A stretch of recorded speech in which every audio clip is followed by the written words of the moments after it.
Yun no? So guys, update ko lang kayo. Kasi nung nakaraan, nung una kong vlog, na nabayaran sila ng piki ng pera. So ngayon, ginawan ko ng paraan para hindi na maulit yon. Tulad nga ng sinabi ko, bumibili ako ng detector. So ngayon, ayun, dumating na siya. Ito, lahat ng tindahan ko, nilagyan ko na lahat para hindi na maulit yung ganong pangyayari sa akin. So ngayon, dinemo ko na sila kung anong pinagkaiba ng piki sa tunay. So alam na nila para kapag may bumili,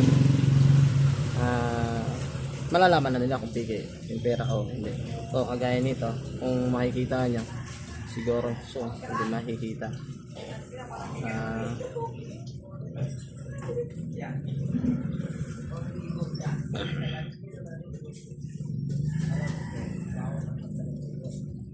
So, ang totoong pera kasi kapag nilagay mo sa detector, may mga umiilaw siya, parang may mga guide siya na tawag nito, parang may nag-iilaw lang siya, tapos parang blue, white, ganun. Tapos ito, pag sinalang mo yung piki, wala talaga siya, hindi siya nag-iilaw. Kasi kung tutusin, dapat kung marunong ka tumingin ng pera, mapapansin mo kaagad dito pa lang, tingin mo pa lang papel na. So yun lang guys, dinemo ko naman na sila, pinakita ko na kung anong piki sa tunay. Tapos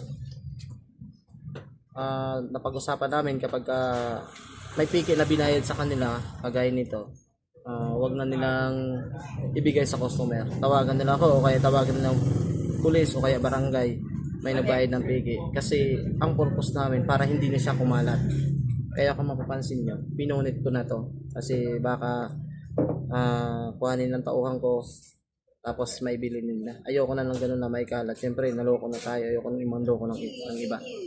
So ganun na lang.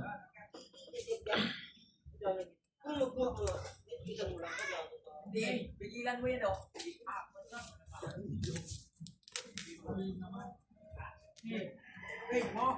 So ganun lang guys.